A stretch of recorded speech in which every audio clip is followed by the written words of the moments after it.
तो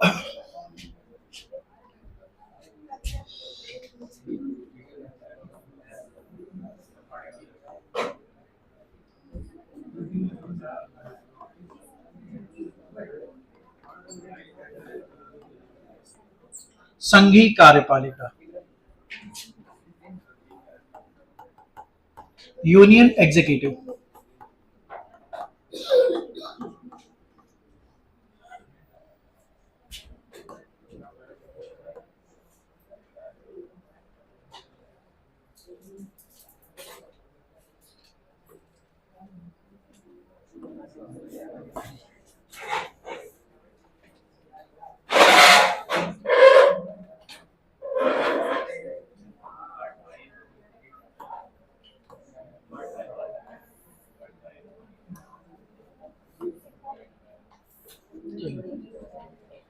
तो कार्यपालिका क्या होती है भाई?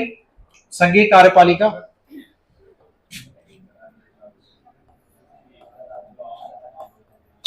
किस पार्ट में है? पार्ट 5 में, 5 में। आर्टिकल्स कौन से हैं?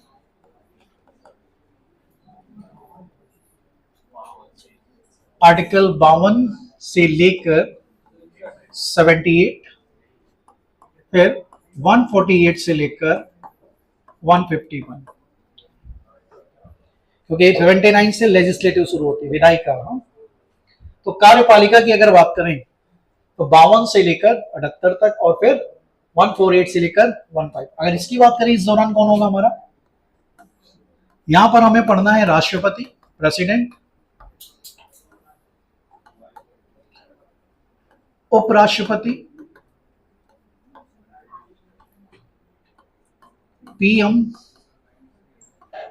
और मंत्रिपरिषद,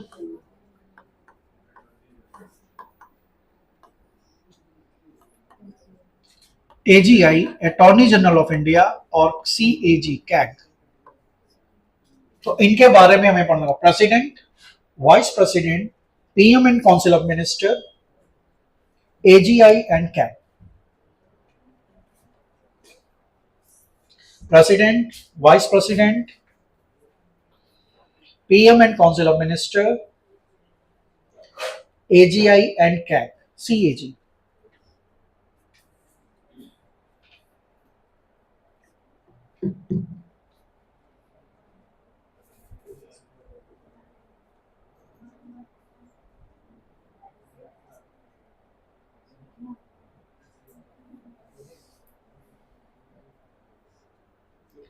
तो आपसे कार्यपालिका, संघीय, यूनियन। तो सबसे पहला क्वेश्चन होता है ये कार्यपालिका क्या होता है भाई?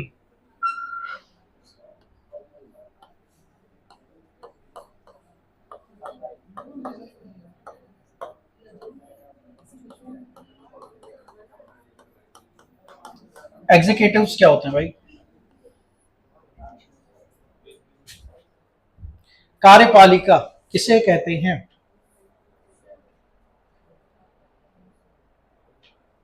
What is executive?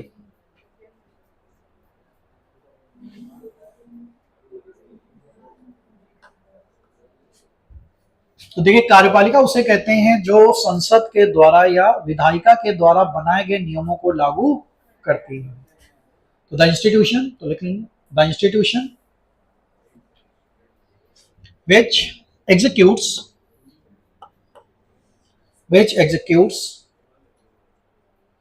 prepared law, which executes prepared law by the legislature, prepared law by the legislature।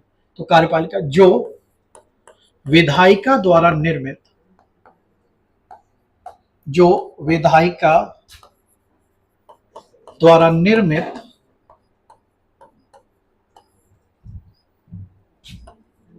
कानून या विधि को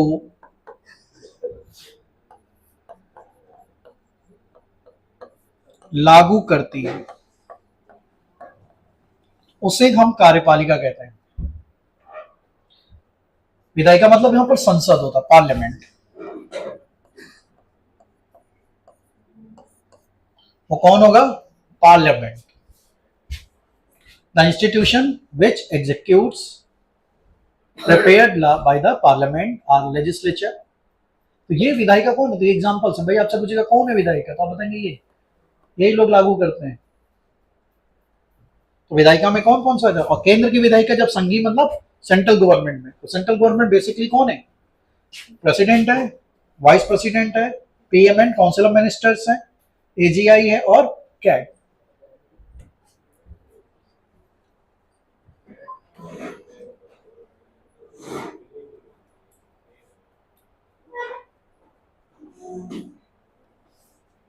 तो विधायिका कौन से भाग में है? पार्ट 5 में केंद्र की बात कर रहा है, आर्टिकल्स 52 से 78, फिर 148 से 151।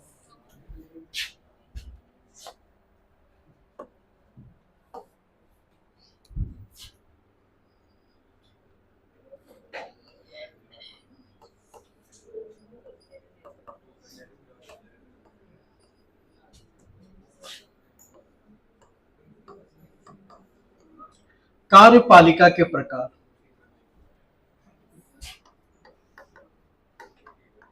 Types of executives.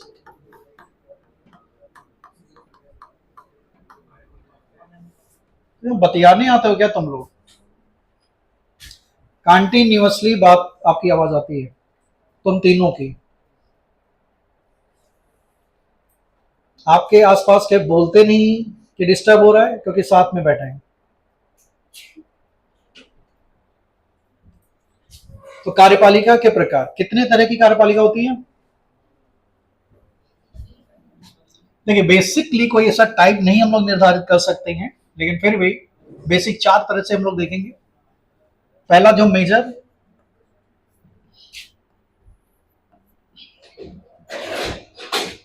एक होती है हमारी औपचारिक कार्यपालिका।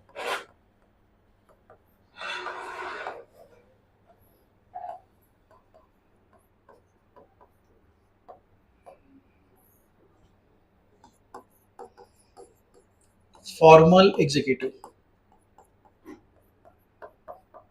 और इसी को हम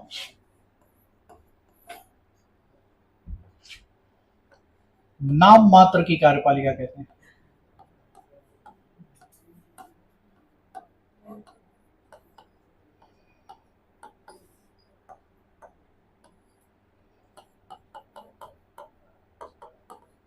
नॉमिनल एग्जीक्यूटिव। तो एक औपचारिक कार्यपालिका और एक नाम मात्र की कार्यपालिका।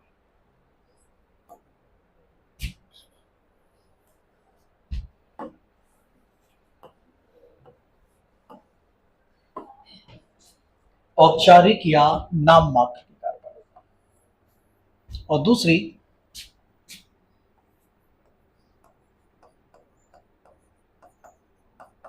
अनौपचारिक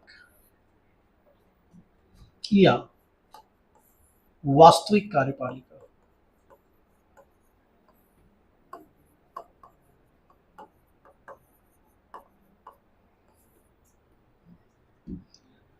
इनफॉर्मल और रियल एग्जीक्यूटिव।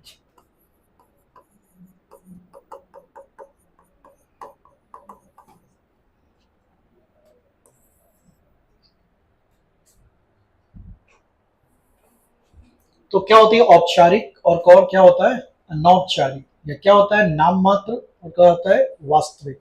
तो बात एक ही है, औपचारिक बोलिए या नाम मात्र की बोलिए, अनौपचारिक बोलिए या वास्तविक, इनफॉर्मल और रियल, फॉर्मल और नॉमिनल। तो कौन होता है ये भाई, इसे क्या कहते हैं? औपचारिक। तो इसकी जो डेफिनेशन अगर हम कहें, हम कहेंगे जिसे संविधान द्वारा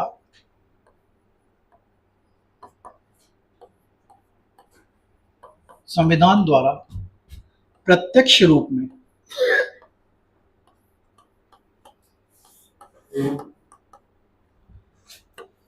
शक्तियां प्राप्त होती हैं,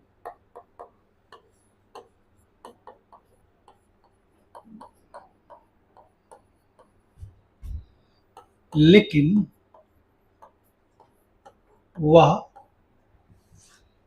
उनका स्वयं उपयोग नहीं करता।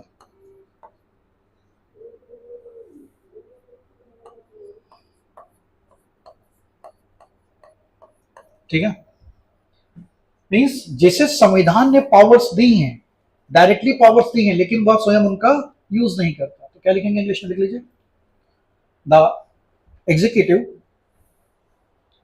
which have the executives which have directly powers which have directly powers by the constitution, directly powers by the constitution, but he do not use them directly, लेकिन वह उनका खुद प्रयोग स्वयं से नहीं करता। शक्तियां तो बहुत मिली हुई हैं, लेकिन वो करता नहीं है। जैसे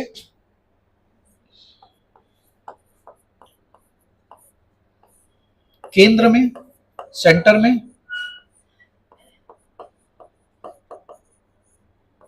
तो केंद्र में कौन ऐसा, तो हम कहते हैं राष्ट्रपति।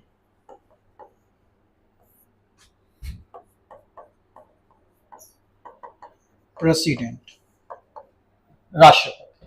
और राज्य में, स्टेट में, स्टेट राज्यपाल, गवर्नर।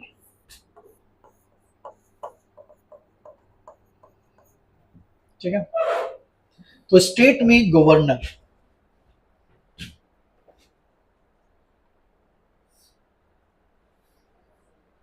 औपचारिक या नाम मात्र। अब आपसे पूछेंगे भाई औपचारिक कार्यपालिका किसे कहते हैं या नाम मात्र की कार्यपालिका किसे कहते हैं? मींस फॉर्मल और नॉमिनल एग्जीक्यूटिव। मींस जिसे कॉन्स्टिट्यूशन पढ़ने पर ऐसा लगता है कि सारे पावर्स किसको मिले हुए हैं, सब कुछ उसको दे दिया, सारा काम वही कर रहा है, उससे सर्व बड़ा कोई है ही नहीं। लेकिन फिर क्या दिखता है, वो स्वयं उनका यूज नहीं करता। तो क्या राष्ट्रपति ऐसा होता है? तो देश में सबसे बड़ा कौन माना जाता है? राष्ट्रपति। राज्य में राज्यपाल। टेक्निकली कॉन्स्टिट्यूशनली तो यही सबसे बड़ी पोस्ट है, लेकिन राष्ट्रपति का चुनाव हो जाता है उसके बाद दिखता है कोई? कौन दिखता है बार बार? प्रधानमंत्री। और राज्य में मुख्यमंत्री। तो कहने का मतलब वो दिखाने के लिए, प्रत्यक्ष रूप से पावर तो सब है, लेकिन वह उनका यूज नहीं कर रहा है। और अगर हम इसी को रिवर्स करते हैं, उल्टा कहते हैं, तो वो क्या बन जाएगा? अनौपचारिक या वास्तविक कार्यपालिका। तो हम क्या लिखेंगे? जिसे संविधान द्वारा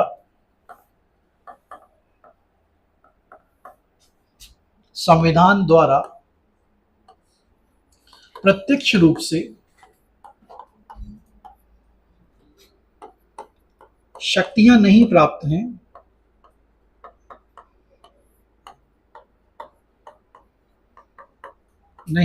हैं, लेकिन वह इन शक्तियों का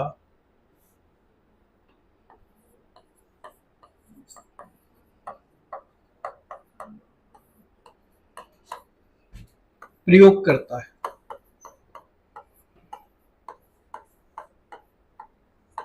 means the executive which are not directly, the executives which are not directly powered by constitution,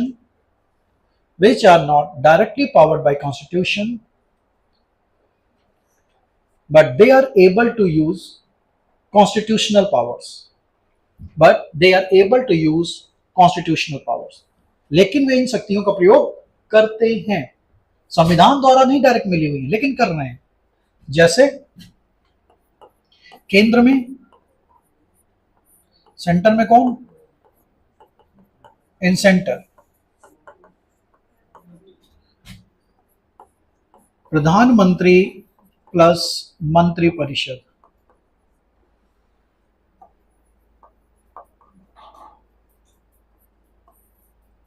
council of minister, PM plus council of minister. तो प्रधानमंत्री और मंत्रिपरिषद, और राज्य में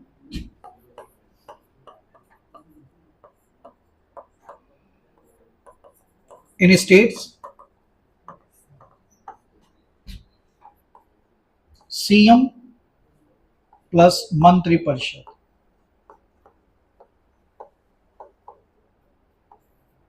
अब जैसे आज बिहार में मंत्रिपरिषद का गठन हो रहा है, मुख्यमंत्री शपथ ले रहा है, तो वास्तव में यूज किसका है? वास्तव में गवर्नर होना चाहिए, लेकिन गवर्नर नहीं, नाम किसका हो रहा है? नीतीश कुमार उनके मंत्रिपरिषद।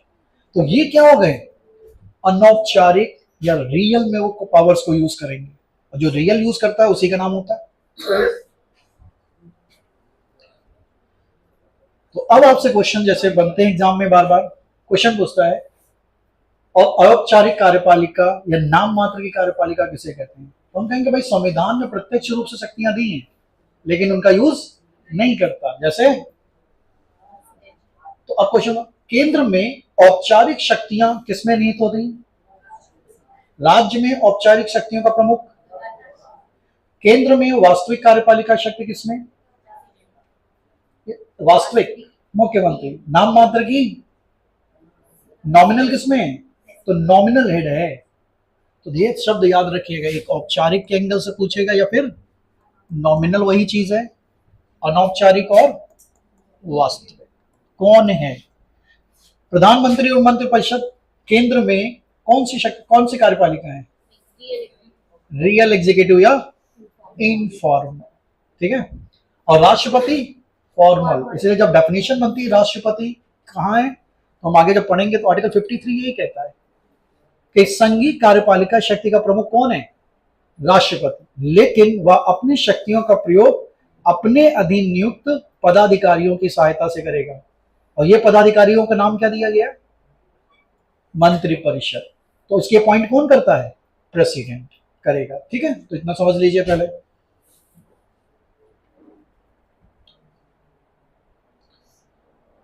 लिख लिए? चल, तो ये 4 शब्द समझने हैं, और आपके एग्जाम में क्वेश्चंस होते हैं, यहां पे ध्यान रखिएगा।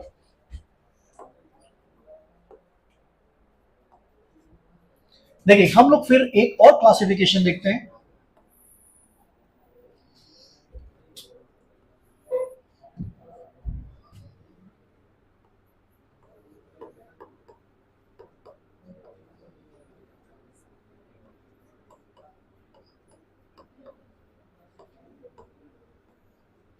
अस्थायी कार्यपालिका,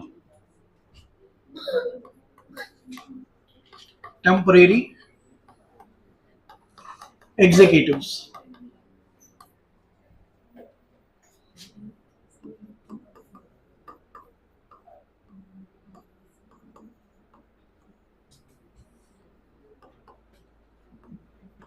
स्थायी कार्यपालिका,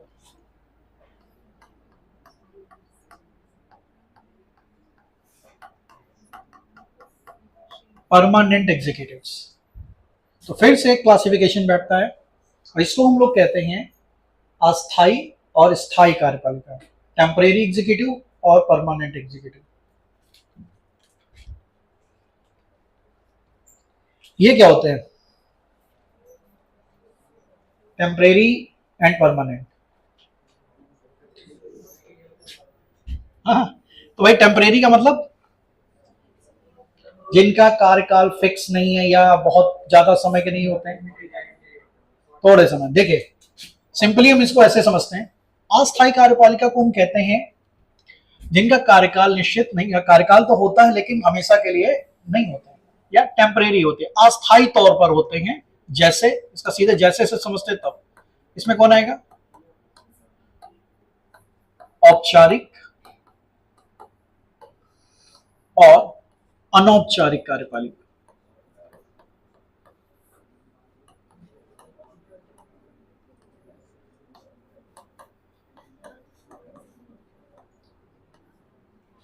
तो इनमें हम कहेंगे फॉर्मल एंड इनफॉर्मल एग्जीक्यूटिव, या फिर हम ये भी तो कह सकते हैं नाम मात्र की और वास्तविक कार्यपालिका, वही तो उनका नाम था पीछे। तो अब हमारे पास इसके भी एग्जांपल हैं और इसके भी। फॉर्मल का मतलब राष्ट्रपति और राज्यपाल, इसमें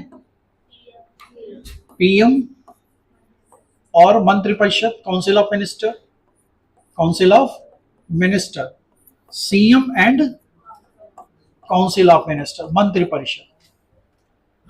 तो ये जो लोग होते हैं, देखे हमें लगता भले राष्ट्रपति क्या है 5 साल के लिए जरूर अपॉइंट होता है, लेकिन क्या उसको बीच में हटाया जा सकता है? महाभियोग के द्वारा हटाया जाए, रिजाइन दे सकता है वो 2 दिन में, चाहे रिजाइन दे दो। तो इनका क्या ये स्थायी है? नहीं। इसलिए नेचर से कैसे माने जाते हैं? टेम्परेरी इनको माना जाता है। ऐसे प्रधानमंत्री या मंत्रिपरिषद, यहाँ पर सांसद विधायक ही तो जाते होंगे, तो जब ये जाते हैं तो इनका भी टेक्निकली काम कितना होता है? 5 साल का। लेकिन जो सरकार बनी है, मान लिया बहुमत किसी ने, आधे विधायक इच्छा हो गई कि हम जा रहे हैं तुमसे, नाराज होगा किसी मुद्दे पर, छोड़ दिए उनको, तो क्या 5 साल चलेंगे वो? नहीं। इसलिए ये किसमें आ जाते हैं? टेम्परेरी। ये इलेक्शन होता है इनका भी इलेक्शन है, अपॉइंटमेंट है, इलेक्शन है, लेकिन कोई लंबा कार्यकाल इनका नहीं होता। कभी भी हट सकते हैं, इनको हटाया जा सकता है पद से, इनको हटाया। तो ये सब कौन होते हैं? ऐसे होते हैं। जैसे इसी में और भी आप लिख सकते हैं, जैसे सीएजी भी इसी में आ जाएगा, अटॉर्नी जनरल ऑफ इंडिया आ जाएगा, आगे पढ़ेंगे एजीआई भी इसमें आ जाएगा, ठीक है। राज्यपाल जैसे एडवोकेट जनरल होता है इसी में, आगे सब पढ़ना, ये सब हिंदी में कहते हैं महाधिवक्ता।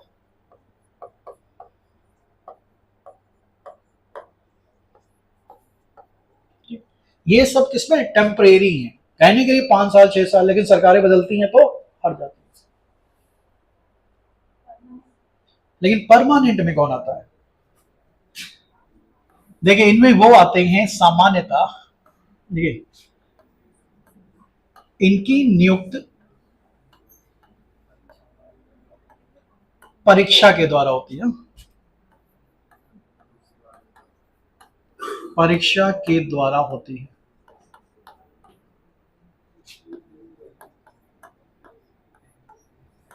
Means they are appointed through an examination. They are appointed through an examination. तो इनकी परीक्षा होती है। देखिए जब ये ज्वाइनिंग करते हैं और रिटायरमेंट लेते हैं, मान लिया कोई अधिकारी होते हैं, तो इनमें कौन होते हैं? ऑफिसर्स लोग आते हैं, या जो भी है। अब इससे अगर एग्जांपल पूछेगा, जैसे एक हमारे होते हैं all Indian services, Akhil Bharatiya सेवाएं,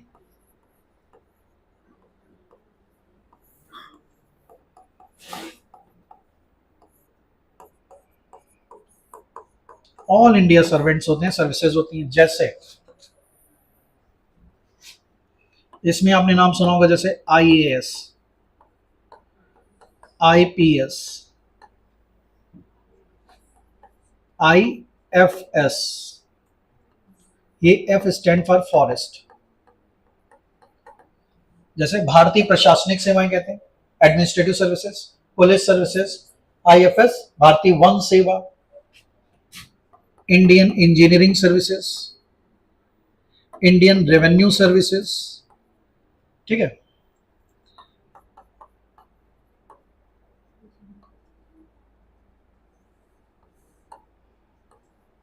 रेलवे सर्विसेज, तो बहुत सारी सर्विसेज होती हैं जो ऑल इंडिया लेवल पे होती हैं। इसके अलावा देखिए कुछ सर्विसेज हमारी सेंट्रल गवर्नमेंट की जॉब होती है,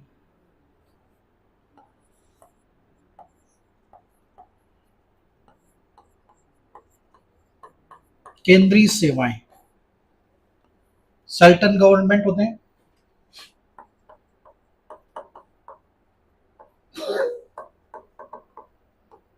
केंद्र सरकार की जॉब होती है। जैसे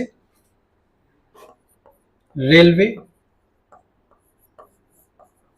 आपकी रेलवेज के थ्रू आप जो एसएससी की तैयारी कर रहे हैं इसके थ्रू जाएंगे जो, ठीक है। आपकी मिलिट्री सर्विसेज,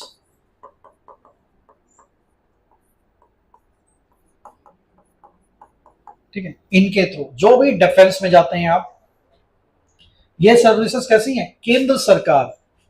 देखिए ऑल इंडिया सर्विसेज, इनमें अंतर ये है कि ऑल इंडियन सर्विसेज के लिए एग्जाम कौन कंडक्ट कराता है, सेंट्रल गवर्नमेंट, यूपीएससी के थ्रू।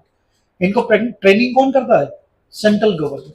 इनकी जो सर्विसेज के कंडीशंस होते हैं, सेवा शर्तें, क्या मिलेगा, कैसे मिलेगा, कितना काम करोगे, सब कौन डिसाइड करता है, सेंट्रल गवर्नमेंट। लेकिन ये काम कहां करते हैं, राज्य। ये पॉइंट क्या करता है, राज्य सरकारों में। इसलिए कंट्रोल तो केंद्र का इन पे, लेकिन काम किन के लिए कर रहे हैं, राज्यों में। जैसे आईएएस की अपॉइंटमेंट किसी जिले में होगी, आईपीएस भी है जिले में है, वो पुलिस का प्रमुख है, रेलवे में है तो रेलवे सर्विसेज प्रमुख अधिकारी उनका है। लेकिन अब कुछ लोग रेलवे के एग्जाम देंगे, अब एनटीपीसी के थ्रू सेलेक्ट हुए, तो वो आप किस जॉब में गए, केंद्र की। तो यहां पर आपको ट्रेनिंग एग्जाम किसने कराया, सेंट्रल ने। ट्रेनिंग किसने दी, सेंटर ने। और काम भी किसके लिए कर रहे हैं, सेंट्रल के लिए। तो ऑल इंडिया सर्विसेज में ये होता है कि एग्जाम कंडक्ट कराता है केंद्र, सेवा शर्तें, कंडीशन, टर्म्स एंड कंडीशन आपकी सारी सेंट्रल डिसाइड कर रहा है। कंट्रोल भी एक प्रकार से सेंटर का होता है, लेकिन आप काम कहां, ड्यूटी कहां देते हैं, स्टेट में। इनके थ्रू क्या करता है, केंद्र सरकार राज्यों को कंट्रोल में रखता है। भले लोकल लेवल पर लगता है कि आईएएस अधिकारी मुख्यमंत्री के साथ कर रहा है, पीसीएस, भाई केंद्र कोई बॉडी तो है नहीं, वो तो राज्यों से मिलकर ही बना हुआ है केंद्र। तो लेकिन एक प्रकार से अगर सेंट्रल गवर्नमेंट जिस दिन चाहे चाबुक गुड़माना, तो तुरंत क्या करती है, चलो वो तुरंत उड़ा देगी उसको यहां से वहां। केंद्रीय सेवाएं ये होती, काम भी केंद्र के लिए करते हैं, पैसा भी केंद्र के लिए, इसलिए सबसे अच्छी सर्विसेज बनती है। चलिए भाई, तो ये वाली जॉब आपसे कौन है, तो देखिए इनकी अपॉइंटमेंट, अगर कोई बच्चा 21 साल में सेलेक्ट हो गया तो क्या होगा, अब हटेगा कब, मिनिमम 60 में तो हटेगा। अब बीच में उसको अपॉइंट करना, हटाना बहुत मुश्किल है, बहुत ही मुश्किल। या फिर उन्होंने कुछ ऐसा कुल्हाड़ी पे पैर दे दिया, बात समझ रहे हैं, कुछ ऐसा क्राइम कर दिया, और वो भी केस चलता है, सालों केस चलता है, तब कहीं जाके नहीं नहीं रिटायर होंगे, तब भी अगर केस हुआ तो भी पैसा ही नहीं मिला, जीतेंगे तभी पैसा मिलेगा, इसे बात नहीं मिलेगा। तो देखिए बहुत रेयर होता है, ठीक है, हटाना बहुत मुश्किल है। इसे हर आदमी क्यों कहाँ जाना चाहता है, इनमें। भाई हमें गवर्नमेंट जॉब चाहिए, गवर्नमेंट जॉब की सबसे बड़ी खासियत जॉब सिक्योरिटी। आजकल एक दूसरा भी इंटेंशन है, विवाह बढ़िया होगा, जो भी आप समझे, ठीक है।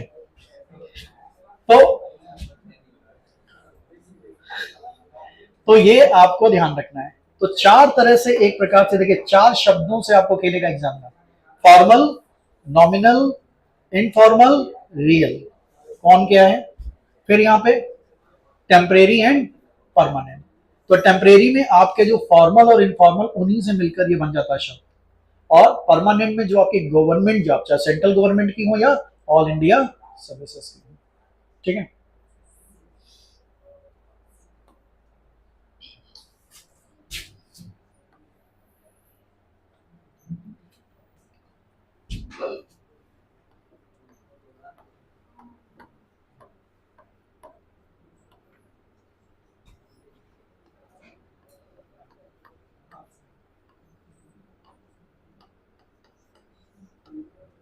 चलिए, एक शब्द आता है संसदीय शासन प्रणाली।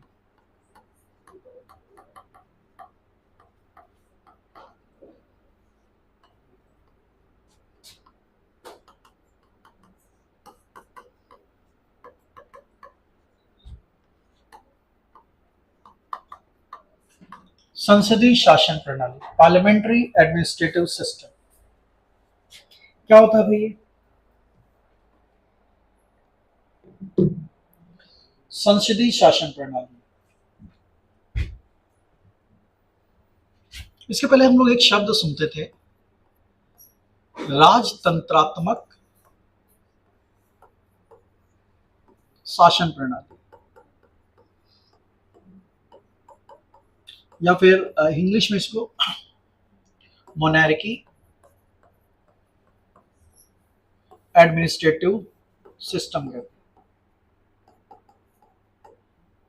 और एक और शब्द मिलता है, डिक्टेटरशिप।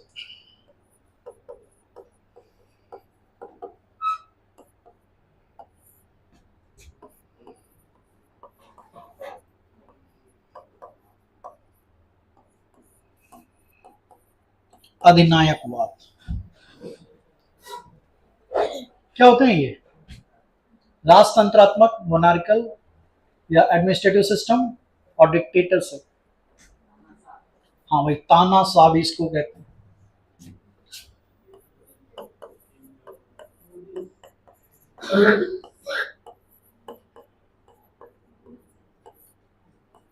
आपने मोदी जी का नाम तो ले लिया, जरा कुछ दिन अफगानिस्तान, पाकिस्तान, कोरिया में बिता के आओ, तब पता चलेगा। क्या को किसी का मजाक तब उड़ाइए जब उसके कम से कम कुछ कैपेबल हो जाइए ना। तो आप ये ऐसा कर पा रहे हैं क्योंकि आप लोकतंत्र में हैं, और लोकतंत्र कैसा? भारत जैसा। नहीं तो कुछ देश ऐसे बोलने भी नहीं देंगे। हाँ, आप अफगानिस्तान में जाके, ईरान में जाके सरकार के विरोध करके देखिए पब्लिकली, क्या होगा आपका? तो बस खुश क्यों है? क्योंकि आपका जन्म भारत जैसी डेमोक्रेसी में हुआ, जहां पर सड़क पे खड़े होकर प्रधानमंत्री को भी आप गाली दे देते। देखिए, इन शासन प्रणाली में होता क्या है? देखिए, यहाँ राजा ही सर्वे सर्वा है। होल और सोल पावर किसके पास होती है? राजा के पास। और यहाँ पर एक व्यक्ति होता है, यहाँ भी राजा तानाशाह है। सबसे बड़ी इन शासन प्रणाली की जो कमी क्या है? क्या कमी होती है इनकी?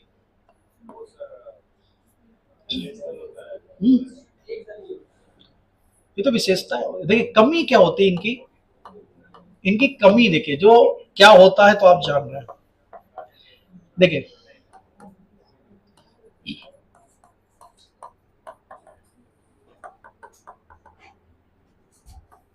जो अकाउंटेबिलिटी होती है यह निर्धारित नहीं।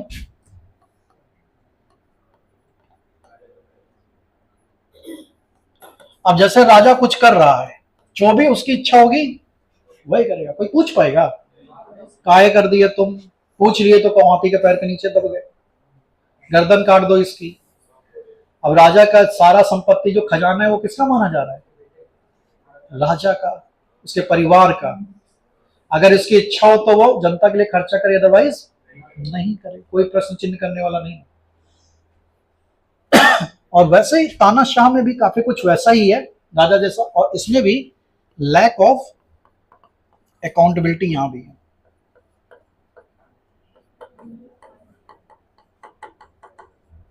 उत्तरदायित्व का अभाव।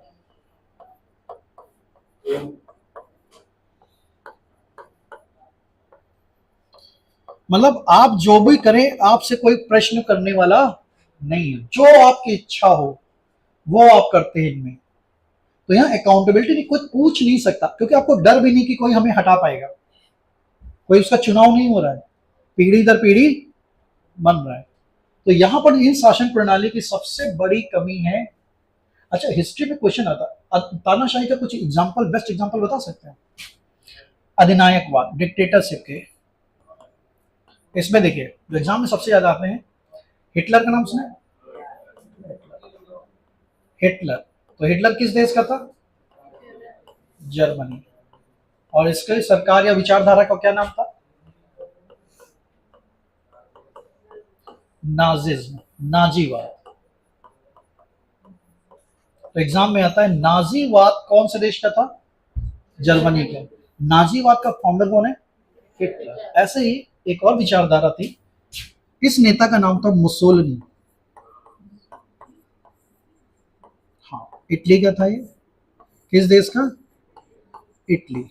और इनकी विचारधारा थी फासिज्म, फांसीवाद। तो ये बहुत बेसिक क्वेश्चन है, ध्यान रखिएगा। नाजीवाद किस देश का है? इटली, सॉरी जर्मनी का। फांसीवाद कहाँ की विचारधारा है? और ये नाजीवाद, फांसीवाद कैसे शासन प्रणाली थी? डिक्टेटरशिप। किसी की नहीं सुनते थे। देखिए, यहां पर सबसे बड़ी बात ये लोग करते थे, अच्छे थे, इनकी तुलना में ठीक है, लेकिन फिर भी यहां भी कोई अकाउंटेबिलिटी नहीं लेता था। जो आदेश ये लोगों में क्या भर देते थे? यहां पर नेशन फर्स्ट था, राष्ट्र के लिए सब कुछ कर रहे हैं, लेकिन फिर क्या कहते थे? व्यक्ति का कोई अस्तित्व नहीं। अगर आप नागरिक हैं तो नागरिक को अधिकार मिले या न मिले, उसे खाना मिले ना मिले, लेकिन उसे सैनिक बनना है, देश के लिए लड़ना है। तो ये एक प्रकार से मिलिट्री रूल होते हैं। सैन्य शासन प्रणाली जैसे हो जाएगी। अब आजकल किसको देते हैं आप, अभी बोले थे नाम, किंग जॉन्ग ना, जो कोरिया वाला मिलिट्री रूल अपने आप को मानते हैं, ठीक है, तो तानाशाह टाइप के होते हैं। तो और संसदीय शासन प्रणाली में क्यों फेवरेबल हुई, तो ये डेमोक्रेटिक होती है, और इसमें सबसे बड़ी बात है यहां पर जो शासक होता है, शासक की अकाउंटेबिलिटी तय की जाती है।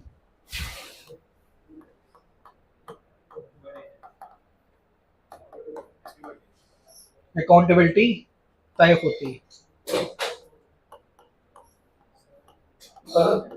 Means in parliamentary administrative system the accountability of ruler is decided. तो यहां अकाउंटेबिलिटी होती है, अगर वो काम ठीक से नहीं करेगा तो यहां पर क्या होगा, निर्वाचन होता है, चुनाव, चुनाव होगा, इलेक्शन होगा, और जब वो ठीक से काम नहीं करेगा तो इसको क्या करते हैं, निर्वाचन द्वारा हटा सकती है।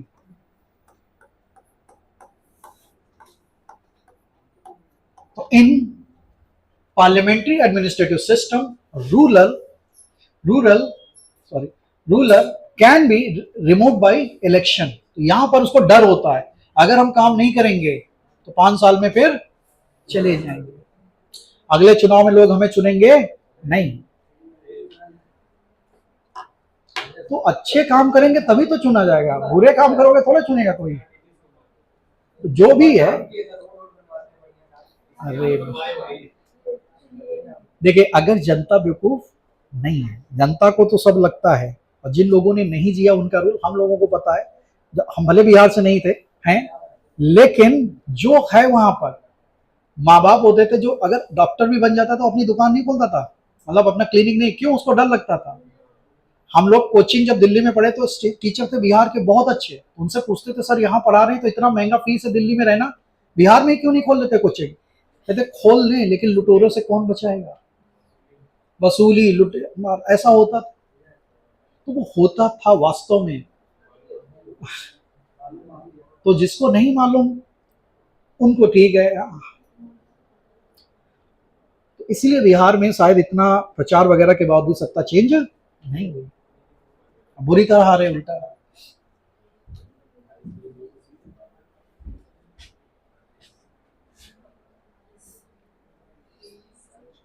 तो संसदीय शासन प्रणाली की सबसे बड़ी विशेषता या खासियत हम कहें वो क्या होती है, अकाउंटेबिलिटी, उत्तरदायित्व का निर्धारण किया जाता है। और यहाँ पर जो शासक है वो चाहे हम प्रधानमंत्री के, मुख्यमंत्री के, राष्ट्रपति के, राज्यपाल के, इस पे प्रश्न उठाए जा सकते हैं, क्या आप क्या काम कर रहे हैं, और ये प्रश्न उठाने का काम कौन करती है, संसद, पार्लियामेंट, राज्यों में विधानसभाएं। आप ठीक से नहीं काम कर रहे हैं, चुनाव द्वारा हट जाएंगे।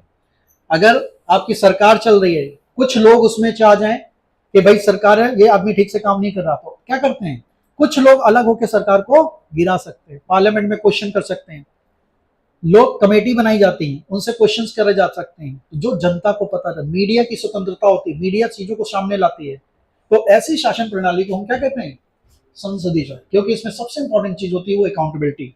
अकाउंटेबिलिटी रूलर की होती है, आप नहीं काम करेंगे तो हटाए जाएंगे। इसीलिए पाकिस्तान वगैरह में, बांग्लादेश में क्या हुआ, लोग अच्छा काम नहीं करें, भारत के साथ जो आसपास पड़ोसी देश आजाद हुए थे, चाहे वो श्रीलंका हो, नेपाल हो, पाकिस्तान हो, भूटान हो, भूटान में तो लोग क्या कहने लगे, वहां के जो रूलर बने तो वहां लोग फिर से कह रहे राजा का शासन फिर से ले आओ, आप लोगों से अच्छा है राजा का शासन था। तो वो एक ऐसा देश जो फिर से क्रांति कर रहा है, आंदोलन कर रहा है कि राजा का शासन लो। आज के जमाने में कोई कहे ना राजा महाराजा चुने जाए, नहीं, लेकिन वो देश ऐसा करे भैया उससे अच्छा, आप लोगों से अच्छा वही है, राजा ही था। तो ऐसे ऐसे सिस्टम हो रहे हैं। तो जिन देशों की पार्लियामेंट सिस्टम स्ट्रांग है, इलेक्शन स्ट्रांग है, अभी भी वो सफल हैं। चलिए आगे बढ़ते हैं।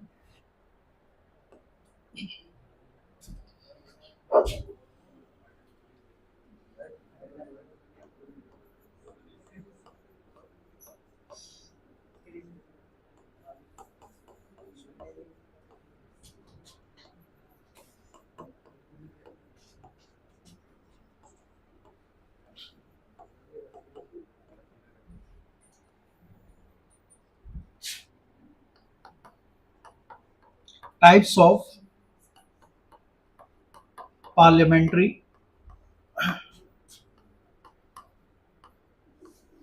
एडमिनिस्ट्रेटिव सिस्टम, संसदीय शासन प्रणाली के प्रकार।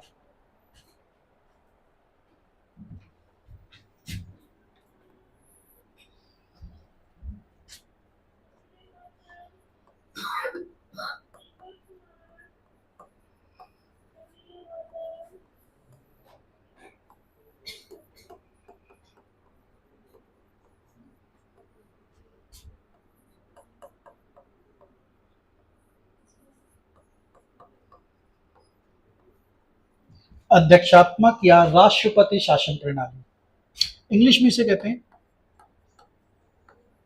प्रेसिडेंशियल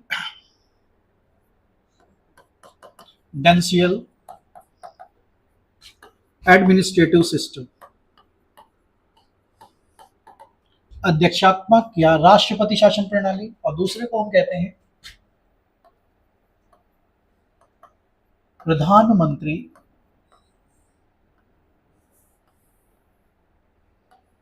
शासन प्रणाली।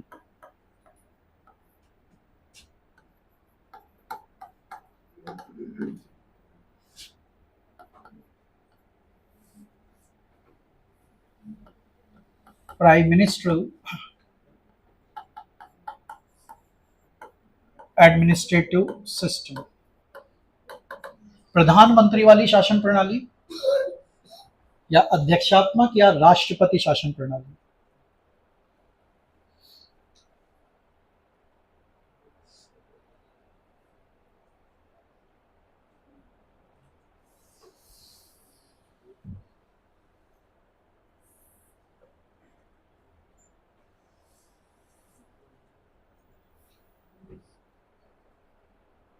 क्या होते हैं भाई ये?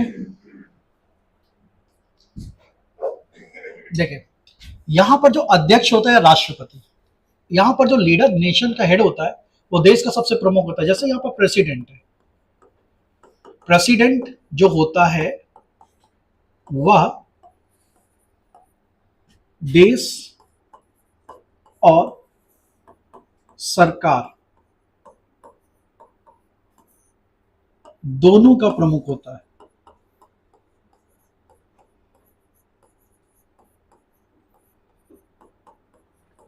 Means president is the leader of both nation and government.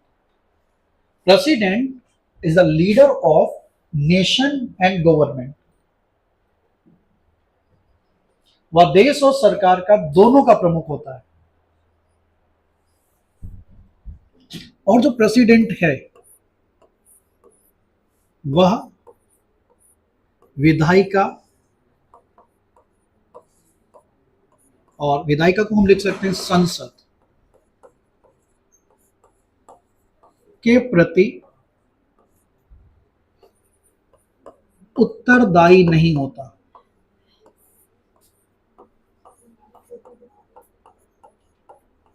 And he is not accountable to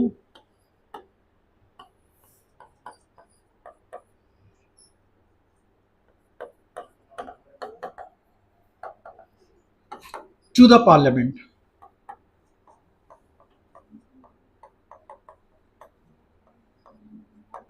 कहने का मतलब जो राष्ट्रपति डिसीजन ले काम करे, संसद उससे प्रश्न नहीं कर सकती क्या काम कर रहा है। इसलिए ऐसे सिस्टम में सबसे सर्वे सर्वा कौन होता है? राष्ट्रपति। और राष्ट्रपति देश का अध्यक्ष है, इसलिए इस शासन प्रणाली को हम क्या कहते हैं? अध्यक्षात्मक या राष्ट्रपति। और इंग्लिश में अध्यक्ष को भी प्रेसिडेंट कहते हैं। तो प्रेसिडेंशियल एडमिनिस्ट्रेटिव सिस्टम, वो कौन होगा? नेशन का भी, कंट्री दोनों का हेड होता है। और सबसे इंपॉर्टेंट बात, वह अकाउंटेबल नहीं, उसके किसी भी, एक बार देश का राष्ट्रपति बन गया तो बहुत ही रेयर ऑफ रेयरेस्ट केस और बहुत मुश्किल काम है कि आप उसके पद से हटा पाएंगे। जैसे कौन सा देश इसका सबसे बेस्ट एग्जांपल है? यूएस। अमेरिका में एक बार राष्ट्रपति चुन लिया गया, फिर इनेट सीनेट वो किसी की नहीं सुनता। अब ट्रंप जैसे उन्होंने कहा नहीं 500% टैक्स लगा दो, ये लगा दो, तो वहां की सीनेट में प्रस्ताव भले कर रहे हैं लेकिन उसको हटाना बहुत मुश्किल। उसका निर्णय, वही उसी का निर्णय सब कुछ होता है। अमेरिका का प्रेसिडेंट एक ऐसा प्रेसिडेंट है, जनरली सरकार कहां से बनती है, जो लोग सांसद जीतते हैं अपने पार्टी के बनाते हैं, लेकिन अमेरिका में अपोजिशन का लीडर भी अगर उसे अच्छा लग रहा है तो उसको बना देगा और जब चाहे हटा भी देगा। तो इतनी ज्यादा पावर उसको दी गई उसके कॉन्स्टिट्यूशन ने, तो ये बात ध्यान रख लेगा, ये कोई अकाउंटेबिलिटी तय नहीं की गई, इसीलिए वो 4 साल तक छुट्टा सांड की तरह काम करता है। बिल्कुल ना, कि वो किसी भी तरह का, सही सामान्य शब्दों में यही कहा जा सकता है कि कोई भी उसके ऊपर नहीं, डिक्टेटरशिप इसलिए नहीं कही जाती, इलेक्शन है वो 4 साल के इलेक्शन है, दोबारा इलेक्शन तो नहीं होगा। लेकिन अमेरिका में देखिए क्या होता है, वहां पर फेडरेशन है और एक ऐसा फेडरेशन जहां पावर केंद्र और राज्य की बराबर है। तो राज्यों ने कुछ मुद्दों पर उसको अपना प्रेसिडेंट चुना है, जैसे फॉरेन, डिफेंस, ठीक है, इंटरनेशनल, टेलीकम्युनिकेशन, तो कुछ न्यूक्लियर एनर्जी, आपके अमेरिका का ब्रांड, जैसे अमेरिका के राष्ट्रपति देखिए टोपी लगा के क्या घूमे, कौन सी टोपी लगाते हैं, क्या लिखा रहता है उस पर, MAGA, make America great again, मागा, हाँ, मेक अमेरिका ग्रेट अगेन। और जब मोदी जी उनसे मिले थे तो उनकी टोपी जो उन्होंने लगवाई थी, क्या लिखा था उसमें, था MIGA, make India great again, MIGA MAGA, तो मतलब ऐसा किया गया। देखो ये तो यही लगा रहते हैं हमेशा, मागा, मागा मतलब मेक अमेरिका ग्रेट अगेन की बात वो कर रहे हैं। तो ये बहुत ज्यादा, अब वो पागल हैं क्या हैं, कब कभी कौन सी बात करते हैं, आज 2 दिन ये बोलेंगे 4 दिन वो अपना पता नहीं। पहला प्रेसिडेंट उनका मिला है जो भी, चलिए अब उनका देश है। हाँ, अब इसमें देखते हैं प्रधानमंत्री शासन प्रणाली क्या होती है। यहाँ पर प्राइम मिनिस्टर देश का, नेशन का प्रमुख होता है। यहाँ पर इस शासन प्रणाली में देखिए क्या होता है, देश का प्रमुख,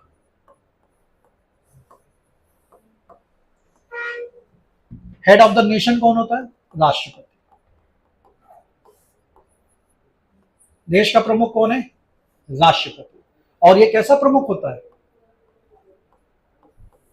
औपचारिक, फॉर्मल,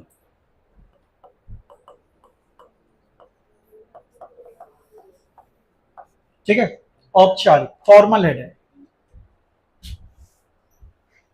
तो देश का, नेशन का हेड कौन है, प्रेसिडेंट। और अभी मैंने कहा औपचारिक का मतलब, फॉर्मल का मतलब शक्तियां तो हैं लेकिन वो उनका यूज नहीं कर रहा है। आप ध्यान रखिएगा इन्हीं बातों को।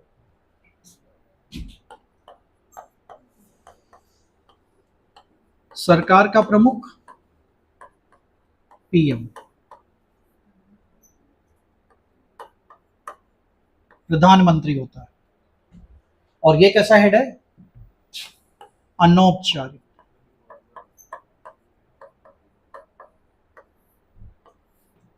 इनफॉर्मल। और ये कौन होते हैं, सरकार। सरकार को कोई अपॉइंट नहीं करता बल्कि ये इलेक्टेड होती है, जनता चुनती है, इलेक्शन के द्वारा आती है। इलेक्शन होता है इसका, सांसद इलेक्शन होता है फिर सरकार बनाते हैं। और सबसे बड़ी बात, इस सरकार की अकाउंटेबिलिटी भी तय होती है। और ये गवर्नमेंट कैसी होती है, उत्तरदायी सरकार होती है।